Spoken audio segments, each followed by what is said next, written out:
Secretariat లో కలెక్టర్లు CP ఎస్పీలతో ముఖ్యమంత్రి రేవంత్ రెడ్డి సమావేశం ప్రారంభమైంది. 9 అంశాలపై పూర్తి స్థాయి సమీక్ష చేస్తున్నారు. ప్రభుత్వ ఎజెండాపై రేవంత్ రెడ్డి అధికారులకు దిశానిర్దేశం చేస్తున్నారు. ప్రజాపాలన, ధరణి, వ్యవసాయం, హెల్త్, సీజనల్ వ్యాధులు, వన మహోత్సవం, మహిళా శక్తి, education, anti drug campaign, law and order, సెక్యూరిటీకి సంబంధించిన అంశాలపై చర్చిస్తున్నారు ముఖ్యమంత్రి రేవంత్ రెడ్డి. సీఎం భేటీకి సంబంధించి మరిన్ని డీటెయిల్స్ యాదగిరి అందిస్తారు. యాదగిరి, ఈ మీటింగ్ అప్డేట్స్ ఏంటి?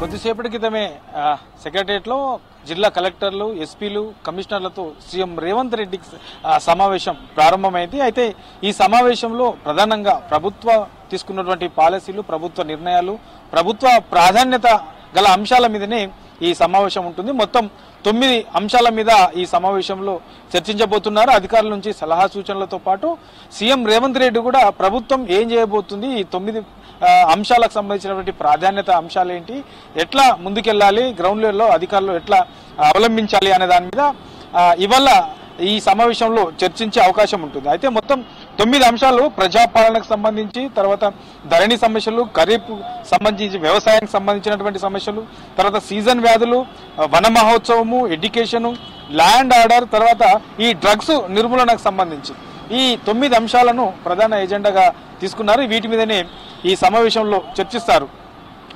ప్రజాపాలనకు సంబంధించి ముందు నుంచిగా కాంగ్రెస్ అధికారంలోకి వచ్చినప్పటి నుంచిగా మాది ప్రజాపాలన, ప్రజలకు ఏమేమి అవసరము, ప్రజలకు అవసరం ఉన్నటువంటి అంశాలు ఏంటి, ప్రజలకు ఎట్లాంటి పథకాలు అమలు చేయాలి, ప్రజల నుంచి ఉన్నటువంటి డిమాండ్స్ ఏంటి, సో ఇట్లా వాళ్ళను ఉద్దేశించి వాళ్ళకు అవసరమైనటువంటి పథకాలను వాళ్ళకు అనుగుణంగానే మా పాలన ఉంటుంది అని చెప్పేసి ముందు నుంచి కూడా కాంగ్రెస్ ప్రభుత్వం చెప్తుంది. ఇక ఈ 7 నెలల్లో కాంగ్రెస్ అధికారంలోకి వచ్చి 7 నెలలు అయిపోతుంది. సో ఈ 7 నెలల్లో ప్రజల నుంచి, ఈ ప్రజాపాలనకు సంబంధించి ప్రజల నుంచి ఎట్లాంటి అభిప్రాయాలు వస్తున్నాయి, ఇప్పటివరకు ప్రజలకు సంబంధించినటువంటి సంక్షేమ పథకాలు అమలు చేసినటువంటి దాంట్లో ఎంతవరకు రీచ్ అయ్యాయి, గ్రౌండ్ లెవెల్లోకి రీచ్ అయ్యాయా లేదా, ఒకవేళ కాకపోతే ఎక్కడ ఎలాంటి ఈ సమస్యలు ఉన్నాయి, వాటిని మనము పరిష్కరించుకుంటూ ముందుకెళ్లాలంటే ఇంకా ఏం చేయాలి, ఏ జిల్లాలో ఇంకా పూర్తి స్థాయిలో ఇంకా రెక్టిఫై చేయాల్సి ఉన్నది, ఇట్లా ఈ ప్రజాపాలనకు సంబంధించినటువంటి అభిప్రాయాలను అధికారుల నుంచి సీఎం రేవంత్ రెడ్డి తీసుకోబోతున్నారు. తర్వాత ఇక్కడ నుంచి కూడా ఎట్లా ముందుకెళ్లాలి, ఇంకా ఆల్రెడీ ఇప్పటికే కొన్ని పథకాలు అమలు చేస్తా ఉన్నారు, మరికొన్ని పథకాలు కూడా అమలు చేయడానికి ప్రభుత్వం రెడీ అవుతుంది. కాబట్టి ఇక అమలు చేసిన పథకాలలో ఎట్లా ముందుకెళ్లాలి, అమలు చేయ పథకాలలో అధికారులు ఎట్లా ముందుకెళ్లాలి అనే దాని మీద అధికారులకు దిశానిర్దేశం చేసే అవకాశము ఈ సమావేశంలో ఉంటుంది. ఇక ధరణి సమస్యలకు సంబంధించి మనకు ఈ ధరణి పోర్టల్ ఎప్పుడైతే వచ్చిందో అప్పటి నుంచి కూడా ఈ ధరణి పోర్టల్కి సంబంధించి ఉన్న సమస్యలను సాల్వ్ చేయడం పక్కన పడితే లేని సమస్యలు ఎక్కువగా క్రియేట్ అయ్యాయని చెప్పేసి చాలా మంది రైతులు నుంచి వస్తున్నటువంటి ప్రధానమైనటువంటి డిమాండ్. సో దీన్ని మరి ధరణికి సంబంధించి ఈ ఆల్రెడీ ఒక కమిటీ కూడా ప్రభుత్వం వేసింది. కాబట్టి ఈ ధరణి కమిటీ ఇప్పటి వరకు ఎంతవరకు ఎట్లాంటి సమస్యలు గుర్తించింది, అక్కడ ఉన్నటువంటి లోపాలు ఏంటి, టెక్నికల్ కు సంబంధించినటువంటి అంశాలు ఎట్లా రెక్టిఫై చేయాల్సిన అవసరం ఉంటుంది, ఇట్లా ఓవరాల్ గా దీని మీద కూడా చర్చించే అవకాశం ఉంటుంది. ఇక పెండింగ్ దరఖాస్తులు, ఈ ధరణికి సంబంధించినటువంటి పెండింగ్ దరఖాస్తులు ప్రతి జిల్లాలో కూడా ఉన్నాయి. కాబట్టి ఇప్పటికే దీని మీద స్పెషల్ డ్రైవ్ గా నిర్వహించి ఈ పెండింగ్ లో ఉన్నటువంటి దరఖాస్తులను పరిష్కరించే విధంగా ప్రభుత్వం ముందుకెళ్తుంది. కాబట్టి ఇప్పటి వరకు ఏ జిల్లాలో ఎన్ని దరఖాస్తులు ఉండే, అందులో ఎన్ని పరిష్కారం అయ్యాయి, ఇక పరిష్కారం కాకుండా ఇంకా ఉన్న దరఖాస్తులు ఎలాంటి రీజన్స్ తో అవి పెండింగ్ లో ఉంటున్నాయి, దానికి గల కారణాలు ఏంటి, ఇట్లా ఓవరాల్ గా దీని మీద కూడా చర్చించే అవకాశం ఉంటుంది. ఇప్పుడున్నటువంటి చట్టాలకు సంబంధించి రైతులు ఎట్లా ఇబ్బంది పడుతున్నారు, కొత్తగా రెవెన్యూ చట్టం కూడా తీసుకురావాలని చెప్పేసి ప్రభుత్వం భావిస్తుంది. కాబట్టి కొత్త రెవెన్యూ చట్టం తీసుకొస్తే ఆ చట్టం ఎట్లా ఉండబోతుంది, ఏంటి, ఎట్లా గ్రౌండ్ లెవెల్లో ఎట్లా అమలు చేయవచ్చు, రైతులకు ఇబ్బంది కాకుండా ఎట్లా ఉంటుంది, ఇట్లా ఓవరాల్ గా దీని మీద చర్చించే అవకాశం ఉంటుంది. ఇక వ్యవసాయ రంగం మీద కూడా ఇవాళ నిర్వహిస్తున్నటువంటి సమావేశంలో చర్చించబోతున్నారు. వ్యవసాయ రంగానికి సంబంధించి ఇప్పటికే ఆల్రెడీ ఖరీఫ్కి సంబంధించినటువంటి పంటలు కూడా వేశారు. మరి ఎన్ని ఎకరాలలో ఏ రకమైనటువంటి పంటలు వేశారు, సో దానికి సంబంధించిన పూర్తి డీటెయిల్స్ ఎట్లా ఉన్నాయి, ఏ జిల్లాలో ఎక్కువ వేసిన పంటలు ఏంటి అనే దాని మీద కూడా దీన్ని ఇవాళ చర్చించే అవకాశం ఉంటుంది. దీనికి సంబంధించి ఇక నీటి సౌకర్యానికి సంబంధించి కూడా, ఈ పంటలకు సంబంధించి నీటి సౌకర్యము, ఇట్లా ఓవరాల్ గా వ్యవసాయ రంగానికి సంబంధించినటువంటి సమస్యలు ఏంటి, ప్రభుత్వం ఎలాంటి పథకాలు అందిస్తుంది, రైతులు ఇంకా ఏం కోరుకుంటున్నారు, వ్యవసాయాన్ని మరింత అభివృద్ధి పథంలో తీసుకెళ్లాలంటే ఇంకా ఏం చేయాలి, గతంలో ఉన్నటువంటి తప్పిదాలు ఏంటి, ఆ తప్పిదాలు జరగకుండా మనం ఎట్లా ముందుకెళ్ళాలి, ఇట్లా ఓవరాల్ గా దీని మీద కూడా చర్చించే అవకాశం ఉంటుంది.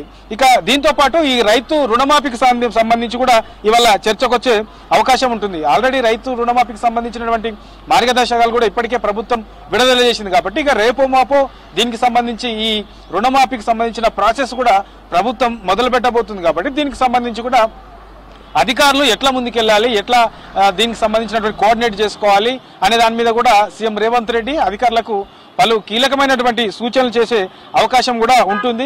ఇక వర్షాకాలం వచ్చింది, వర్షాకాలంలో ఈ సీజన్ వ్యాధులు అనేది చాలా వస్తూ ఉంటాయి, పెరుగుతూ ఉంటాయి. సో ఎక్కడ చూసినా, ఏ హాస్పిటల్లో చూసినా ఈ మధ్యకాలంలో మనకు ఈ సీజన్ వ్యాధుల బారిన పడ్డ వాళ్ళే కనబడతా ఉన్నారు. కాబట్టి ప్రధానంగా ఈ ప్రభుత్వ హాస్పిటళ్లలో ఎలాంటి సౌకర్యాలు ఉన్నాయి, ఇప్పటి వరకు ఉన్నటువంటి సౌకర్యాలు ఏంటి, ఇంకా ఎక్కడెక్కడ ఎలాంటి లోపాలు ఉన్నాయి, ఆ లోపాలను మనం సవరించాలంటే ఇంకా ఏం చేయాలి, ఇట్లా ఓవరాల్ గా దీని మీద కూడా ఈ సీజనల్ వ్యాధులకు సంబంధించినటువంటి దాంట్లో కూడా వైద్య శాఖ ఏం చేస్తుంది, ఎలాంటి జాగ్రత్తలు తీసుకున్నది, ఇప్పటి వరకు తీసుకున్నటువంటి జాగ్రత్తలు ఏంటి, ఇక నుంచి కూడా ముందు ఎట్లాంటి జాగ్రత్తలు తీసుకోవాలి, ఎక్కడెక్కడ ఎలాంటి సౌకర్యాలు కల్పించారు, ఇట్లా ఓవరాల్ గా దీని మీద కూడా ఇవాళ నిర్వహిస్తున్నటువంటి ఈ సమావేశంలో చర్చించే అవకాశం ఉంటుంది. ఇక వన మహోత్సవం సంబంధించి కూడా ఆల్రెడీ ఇప్పటికే ఈ మొక్కలు నాటే కార్యక్రమం మొదలైంది కాబట్టి ఏ జిల్లాలో ఎంతవరకు వచ్చింది ఈ మహానోత్సవం సంబంధించి, ఇంకా ఎట్లా ముందుకెళ్ళాలి అనే దాని మీద కూడా చర్చించే అవకాశం ఉంటుంది. ఇక మహిళా శక్తికి సంబంధించి ఆల్రెడీ ఇప్పటికే మహిళా సంఘాలకు సంబంధించి వాళ్లకు అభివృద్ధి పథంలో ముందుకు తీసుకెళ్తున్నామని చెప్పేసి ప్రభుత్వం చెప్తుంది.